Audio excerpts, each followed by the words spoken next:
Welcome to Social Media, the Invisible Enemy, a Wits Vuvuzela podcast. I'm your host, Razeen Gutta, and today we will be talking about social media and the addiction that comes from it. It affects so many different aspects of a person's life, and it has a different impact on each individual. In this podcast, we dive a little deeper into the impact it has, from relationships to spirituality and even mental health. We will be joined by experts as well as students who will be giving advice and insights on social media addiction and how it can be managed.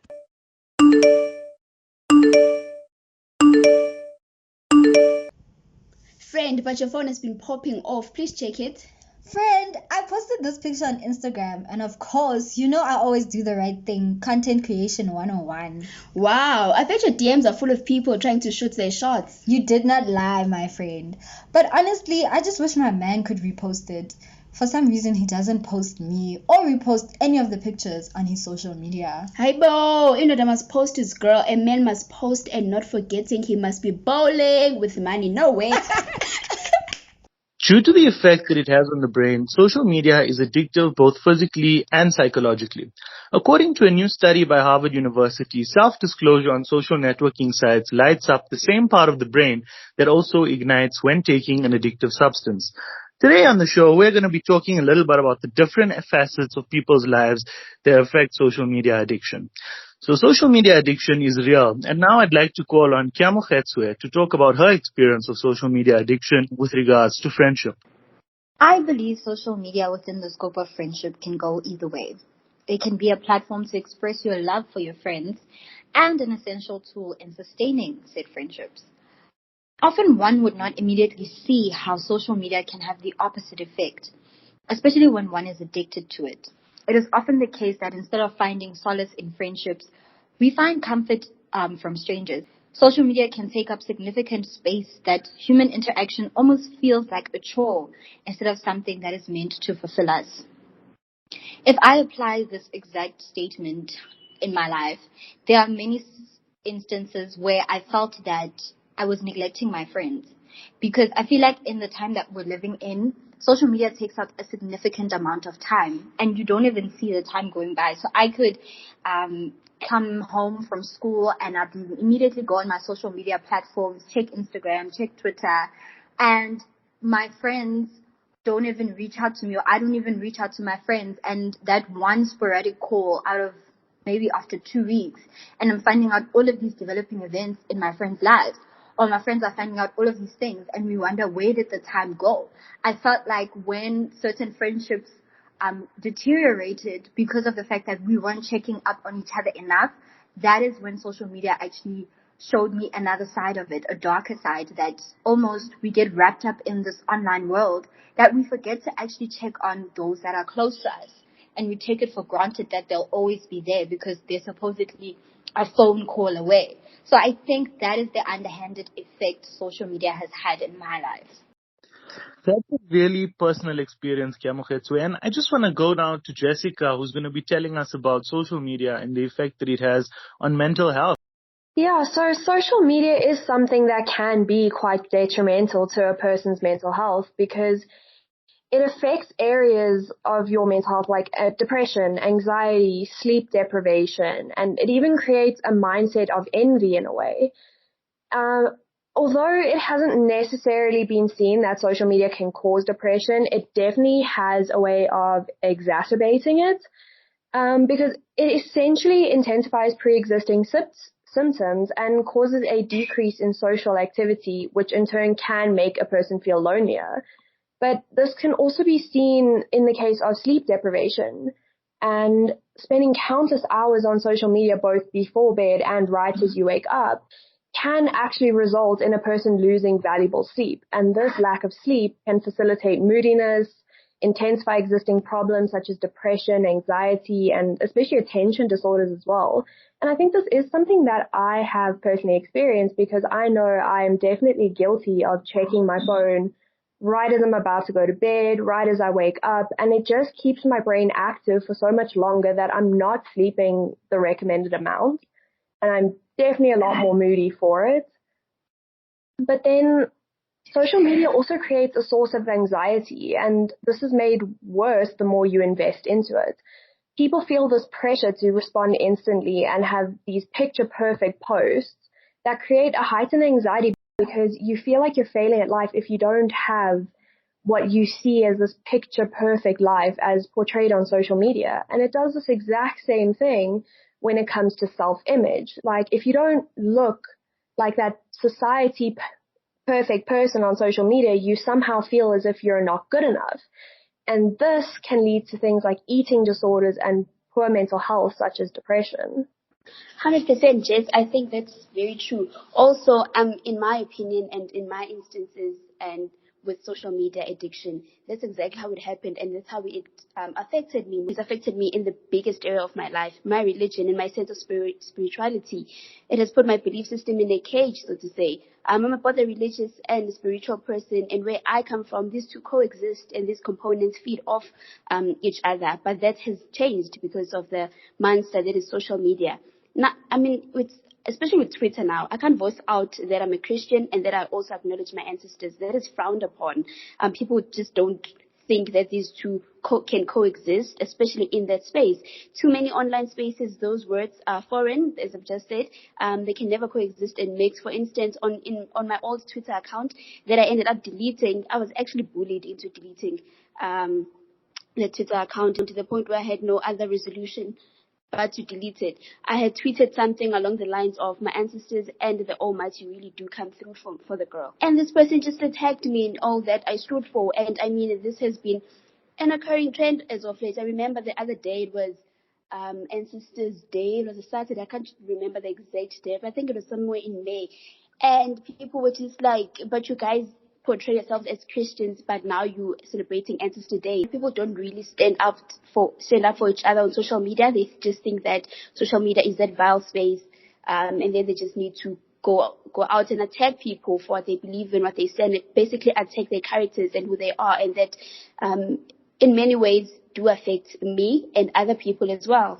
Thank you so much for that, Jessica, and Mandisa as well. That was a fantastic point. I just wanted to ask you, to follow on from that. After those incidents happened to you personally, has it altered the way you approach social media? Have you now maybe stopped or avoid posting anything relating to your religion or spirituality in that sense? Has it changed the way you look at social media? Like, I think you can tell from my social media accounts now, especially on Twitter, I don't post. I just retweet sports related things or work stuff. But like, I don't post. I don't even feel the need or the urge to say something on social media because I know I'm gonna get bashed from my previous experiences. So for me, it has turned into such a vile space, and I can't just voice out my opinion, or I can't just like tweet the sky's gray, for instance, or blue. I just can't, because I know it has really traumatized me. Someone with a little different view on social media addiction is Ntando. Ntando, what's your experience been like? Well, for me, I can't say social media addiction has been entirely bad. It's actually had quite a positive impact on my life. My obsession with Twitter influencers like Kosher Karen, the Dividend Puppy, and the Fat Wallet instilled in me a serious savings culture. The constant and consistent exposure to these people put me on a path to financial independence. I do believe that sometimes social media addiction can improve a person's life. So I'm of the view, a different view from everyone else, that some addictions can be good. Like, for example, some people on Twitter are addicted to exercise, and that's overall good for your health. Some people are addicted to financial people, and that really does improve the financial standing of a person. I'll give an example. When I started following people like the Fat Wallet Show, I learned important savings concepts such as saving 10% of your salary, paying off debt, investing in low index tracking funds, and things like that. So I do think that sometimes social media addiction can have a positive impact on a person's life. It's not only mental health problems and addiction, and sometimes it can be good things. So I will say that there's no such thing as having too much money. And I don't think that such a thing as being too healthy. So I don't think I agree with you on that point. But I do think that there are some things that are just too bad for you. The more you do of them, the worse your life will become. But I think with most things, more is actually good. Wow, I wish I could relate, Ntando. For me, social media addiction is a double-edged sword. I mean, yes, I understand when it comes to finances, as you're saying, I do enjoy being on social media, but I mean, I constantly I am constantly exposed to the online standards of how my relationship should be, for instance, how my partner should not have a Clicks or Pick and Pay card, or how he should always be the one to reach for the bill. But also, money does not really bother me that much. If I have money, I will spend it on my partner, and I'll definitely have fun doing so. But for me, social media addiction reflects when it comes to posting my partner on the web. Yes, I know that it is not recommended, and I understand why. But, I tend to want to post him here and there because, I liked the photo, and it's a symbol of a great moment, like I do with my friends as well. But he's not really into posting me that much, you understand? And I've always known him as a very private person. But, posting me on his social media would feel great, just to make sure that we're on the same page, if you get what I'm saying. I'm not saying it's a prerequisite for a relationship, but there's something about posting your partner and having them equally post you too. So I try. I try not to obsess over it. I'm still fighting it. Nandu Misa, I absolutely love that, because for me, social media has always been a memory capturing diary, and keeping these moments of that you just feel are symbolic to yourself and to your personal life and that you can look back on. Those are elements of social media that I absolutely love. And I also love how you call it a double-edged sword. So I'd like to ask you, or anyone for that matter can come in on this one.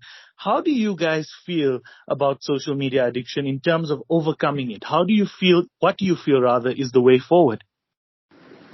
Rosine, I think beginning with my point, I've definitely learned that it's important to strike a balance.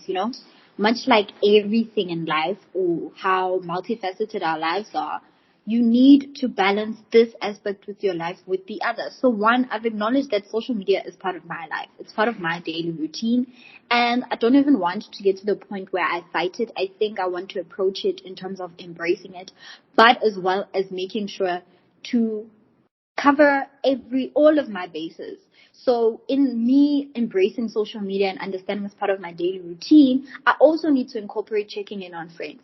I need to literally, if I need to schedule in, check up on a friend between 3 to 4, then that's what I need to do to make sure that everyone or everything in my life is getting adequate time. Because I believe that you need to nurture the things that you value, and you need to protect the things that you believe in. So balance for me is my takeaway. For me, Rosine, in trying to resolve this addiction that I have with social media and its effect on my relationship, I'm trying to find a balance, as Gia also just said now, how important it is.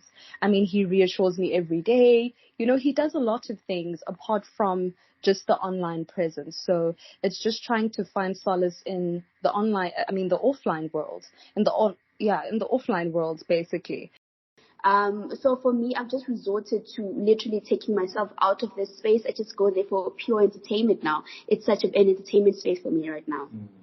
Would you say you compartmentalize your social media? Yeah, like I've literally, for me, social media right now is literally that space where I just I log in just to see what's happening around me. I'd never post about myself, and even if I get a job, get a car, win the lotto, I'll never say it on social media. It's just me. I'd never.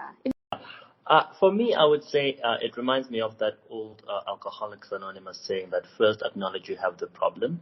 I think the first step in resolving any kind of addiction is acknowledging that you have the problem. So I would say to anyone who's dealing with the problem, to firstly be cognizant of your usage of either Twitter or Instagram or whatever platform you may prefer. That's the beginning. That's the first step that you must do. Acknowledge you have the problem. Be aware of it. Are you waking up every morning looking at your phone, or are you looking at your phone when you're with your friends? Only then can you really start the work of dealing with the problem. That's what I think I have to say on that. I think something that stood out for me a lot is the word balance. And I think finding a balance is something that is crucial when dealing with social media addiction, especially for me in terms of sleep deprivation, let's say, is something that I need to have a cutoff time for myself. I need to say to myself, maybe the hour or hour and a half before I go to sleep is a no phone time, or as soon as I wake up, I can only look at my phone an hour after I've gotten out of bed, I've gotten ready and all of that. I think it is just finding that balance that is going to make it healthier for you to use social media.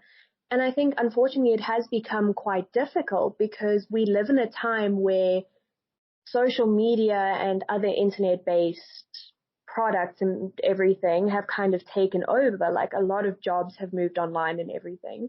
So we've given social media the power and it's kind of overtaken. And in some ways, we just need to find that balance to take some of the power back.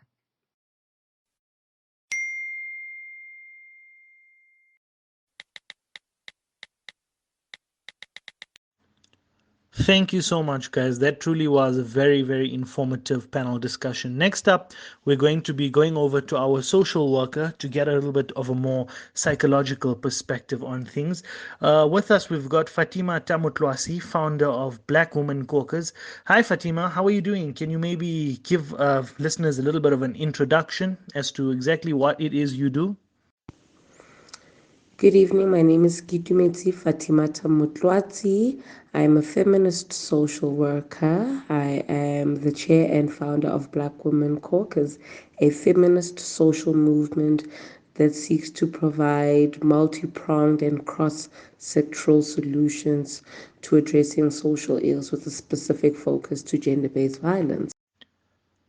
Okay, so first up, Fatima, I wanted to know what exactly would you say social media addiction looks like? Like any other addiction, the sources of an addiction is when you feel, compelled to spend excessive amount of time on a particular thing or inducing a particular substance.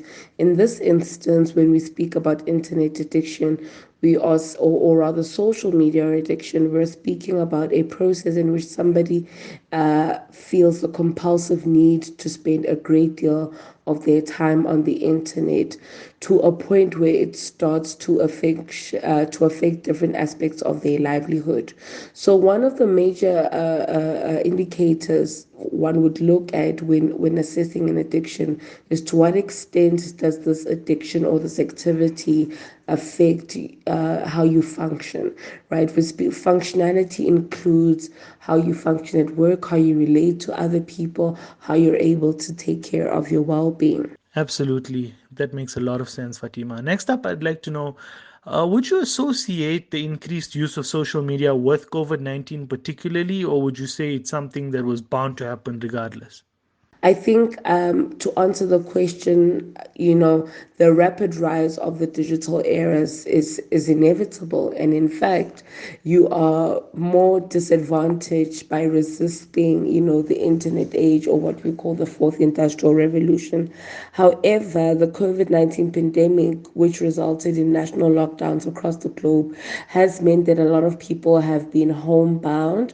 A lot of people do not have the joys of interacting, strengthening interpersonal relations through physical activities such as meeting, going to the club, going out on dates, going to a picnic, joining a sports club. And so social media has been our next space of doing so.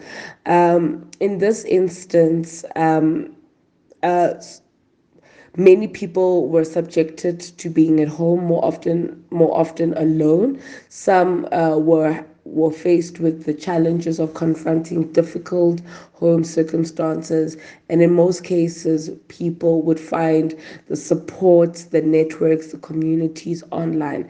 I think it's important to note that although social media addiction does exist, social media has also been very important in creating alternative communities that transcend space and time, which means we're able to see people across the globe, engaging in interaction and interacting on a single platform, which is something that we should really applaud.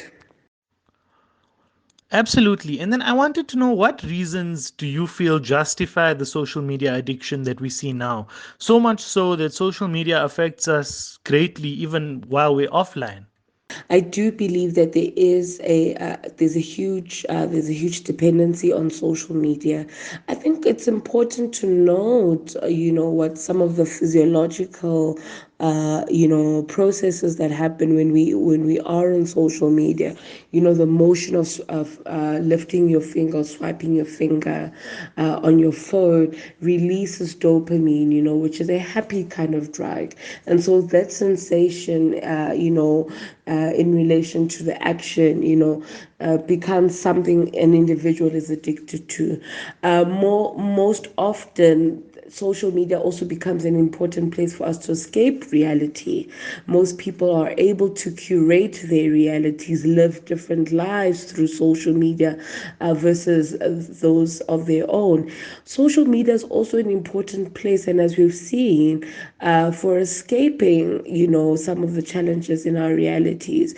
Some of the more popular slogans that have come out is that we're a sad generation that takes happy pictures, and that's precisely because social media allows us to curate and to pretend certain realities to help us to deal with the incongruencies we see in our livelihoods.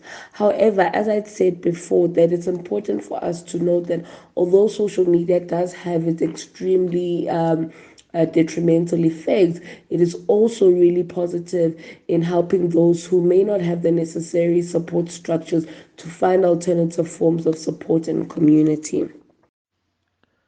And then, Fatima, from what you've observed, what are the effects of social media addiction? Like, what can it lead to? The high intake of social media, has been seen as a driver and trigger in a lot of the mental distress that we see.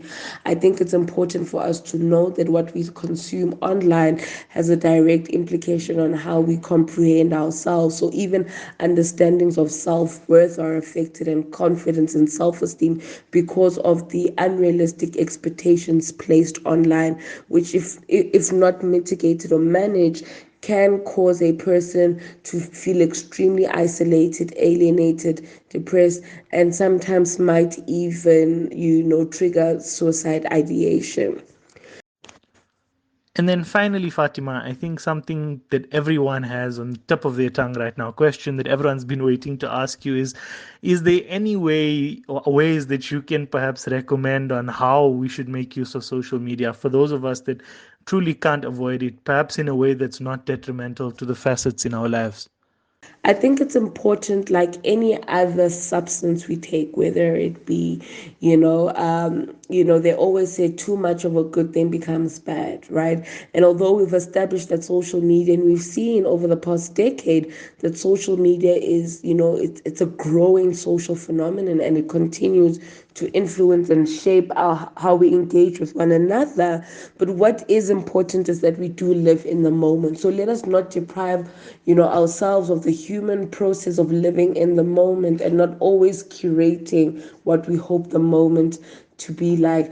Very important is to manage time consumption on social media. So give yourself times, give yourself deadlines, be very much disciplined in that. It's important to know that you're not going, especially if you are struggling with social media addiction, suddenly deactivating your account the next morning might not be the best way to deal with the social media addiction. But we need to understand, what is it about social media that you find so much closure and solace and are you maybe projecting to certain unresolved issues that you may have with yourself? So it's always important, like many sources of addiction, like many addictions rather, that they do have sources that are largely linked to our own personal experiences, and it's very important to explore that. Nonetheless, I do and I would like to continue to promote healthy use and moderate use of social media, but also understanding that social media, as much as it has a dark side, can be used